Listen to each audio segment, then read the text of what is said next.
Papa, Papa! Lori had climbed high into the branches of her old papa's maple tree. What are you doing up there, little one? Lori's papa looked up as he shielded his eyes from the sun. I'm going to touch heaven. Lori reached up towards the sky with her left hand while grasping the tree trunk with her right arm. Why don't you climb down and come in for some cookies and milk instead? Okay, Papa. Lori made her way down the tree, nimbly moving from branch to branch. She hopped down to the ground and landed on her feet after she had reached the lowest branch. Her papa pat her on the head and smiled down at her. Good girl. Now go wash up. I'll be in the kitchen waiting for you. Okay, Lori said. She ran inside and headed for the bathroom. When she walked into the kitchen, she found 2 glasses of milk and a plate of cookies on the table. Go on and have a seat, little one. She sat down and reached for cookies, then pulled her hand back. A frown crossed her face. Papa? Yes? What's heaven like? Her papa turned to look at her. He studied the serious look on her face and wondered where the question came from. Heaven? Why do you want to know about heaven? Just 'cause, Lori said, and looked down at her hand. There has to be a reason.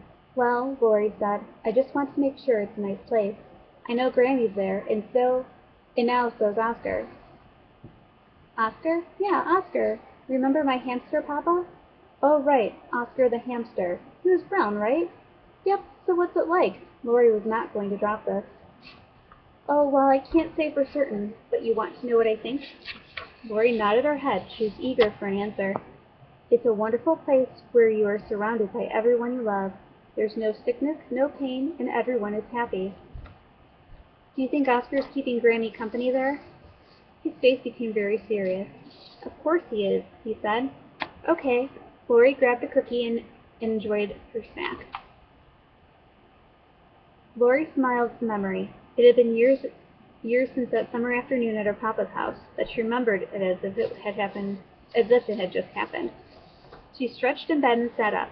Her body ached with age. She was no longer the limber girl that she had been in her youth. She slid her feet into her slippers and shuffled towards her closet. She pulled out her flannel robe and put it on over her pajamas. She stifled a yawn and made her way to the kitchen. Good morning, sleepyhead, Lori's husband Ollie said. Good morning. Is there coffee? Ollie handed her a cup and kissed her lightly on the forehead. Lori took a sip of her coffee and sat down. Much better. She set her cup on the table and examined the backs of her hands. What's going on in that head of yours? Ollie sat across from Lori and watched her. Oh, just counting my wrinkles. Lori stared back at Ollie and couldn't help but smile. How is it he just gets better looking with age? What wrinkles? I don't see any. Lori rolled her eyes and decided to change the subject. What time do we have to be ready by? Not until 11. Their plane comes in at 11:30. By the time they get off the plane and have their bags, we'll be there. Lori smiled. She hadn't seen Janie, Brad, and the kids since their last visit at Christmas. Perfect. Do you want to stop by that new place on Main after lunch? Sure, Ollie said. He stood up and placed his cup in the sink. I guess I'd better start getting ready. Lori placed her cup in the sink and gave Ollie a light peck on the cheek before heading into the bathroom. Mom, Dad! Jamie rushed to meet Lori and Ollie. The kids and Brad followed behind her. Lori wrapped her arms around her daughter. I'm so glad you can make it. You look great. Lori took a step back and stared into her daughter's eyes. She couldn't help but think what a beautiful woman her little girl turned out to be. Grandma, Grandpa! Michael and Emmy jumped up and down, clamoring for their grandparents' attention. Look how big you two have gotten. Ollie lifted Emmy up first in a tight squeeze, then Michael. I'm 6 now, but Emmy's still just 4, Michael said. He had a huge grin on his face and puffed out his chest. Mom, Mikey said I'm 4.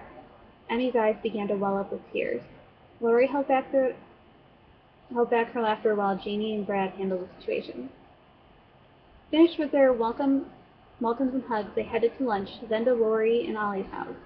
Once they were settled, Lori prepared a tray of lemonade and took it outside to enjoy on the back porch. The kids had found an old croquet set and had convinced their parents and Grandpa to play. Lori sat down and took a long sip of lemonade. Watching Ollie with the kids, she couldn't help but think of her own papa. She could still hear his voice. Now be careful, little one. I don't want you to stick your finger on that hook. I will, Papa. Lori's small fingers rustled with the worm she was trying to pin to her hook. Look, Papa, I did it. Sure enough, the worm had lost the fight and secured tightly to the hook. Good job. Now, remember what I told you. Put your finger on the button then. I know, I know. Lori held the fishing rod over her shoulder and cast it forward like an expert. Her papa looked down and smiled at her. Good, good. Now, when you feel a tug, let me know and we'll reel it in together, okay? Okay. Lori stood at the water's edge and stared at the water intently. Papa? Her papa let out a light sigh. She'd become especially inquisitive lately, and it seemed all questions were directed to him. Yes, little one? Why do you always call me little one? I'm 7 now. He chuckled. I know, but you'll always be my little one, just like I'll always be your papa. Oh. A confused look came over Lori's face. What about when I'm 60? Even then. Lori began to feel a tug on her rod. Papa, I've got a fish. Her papa rushed to her side, and together they reeled in a small bluegill. Lori stared at her catch in awe. You ready to throw him back? Throw him back? But I just caught him. Lori's eyes widened, and her hands balled into little fists at her sides. If you don't throw him back, he'll die. We're not going to keep him? Lori's papa frowned at the question. He started to think he should have approached this subject beforehand. He stared at the small fish as it struggled to stay alive. Lori, we have to throw him back. We don't have any way to care for him, and this lake is his home. Unless you plan on eating him, we have to throw him back. Lori's eyes grew wide. Eat him? I don't want to eat him. She looked down at the little fish. Then we throw him back. Gently put him under in the shallow end and let him swim off on his own. Lori picked up the fish out of her papa's hands and walked to the water's edge. She crouched down and lowered the fish into the shallow water. She watched him swim away. Lori looked up at her papa with tears in her eyes. I wanted to keep him. Her bottom lip quivered. Her papa's face grew stern. There's no crying in fishing. Got it? Lori nodded and wiped her eyes. Her papa crouched down beside her. Little one, we go fishing to learn how to respect nature. It wouldn't have been right to take that fish as a pet. Understand? I guess. Lori stuck her hands in her pockets and looked at the ground. Come on, let's pack up and then we can feed the ducks. Okay. Lori perked up and started to pack up their supplies. Mom, you in there? Earth to Mom. Lori roused from her daydream. You okay, Mom? You're really out of it. Janie looked down at Lori with concern etched on her face. I'm fine, just daydreaming. Lori smiled up at her daughter. You sure? Of course. Grandma, look what I've got. Emmy ran to Lori. Her hands were close together. Emmy had a big smile on her face. What is it? Emmy opened her eyes to reveal a small green caterpillar crawling in the palm of her hand. I found him on a flower. I'm going to keep him and call him Flower because that's where I found him. Emmy, you can't keep him, Lori said. Emmy's lower lip trembled. But I named him. He's mine. Lori lightly placed her hands on Emmy's shoulders. As she did, she felt a light breeze on the back of her neck. A faint chill tingled her spine. Papa, I bet you're getting a kick out of this. Little one, she said, you can't keep him. If that flower was his home, it wouldn't be fair. But I'll take care of him. Emmy's voice shook and tears welled up in her eyes. There's no crying at Grandma and Grandpa's house, Lori said. She resisted the urge to smile. Instead, she tried to make her face as serious as possible.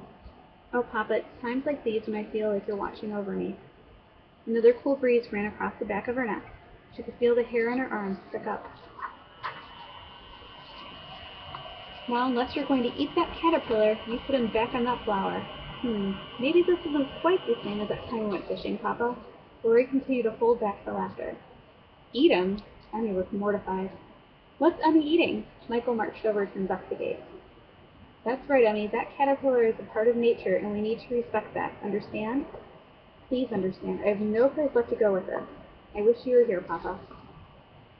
Janie, Brad, and Ollie stood behind Emmy. All three were holding back their laughter behind tight smiles.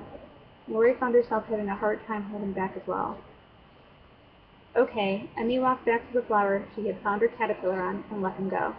She and Michael ran off to the other side of the yard to plan the swing. Eat him? Janie could no longer hold in her laughter. Were you seriously going to make her eat the caterpillar? Well, I knew she wouldn't actually do it. Lori laughed out loud. This must be how you felt, Papa.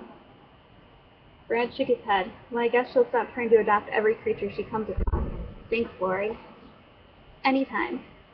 What's heaven like? Michael asked. He returned to the group of adults and was standing behind his parents. Pardon? Jamie asked.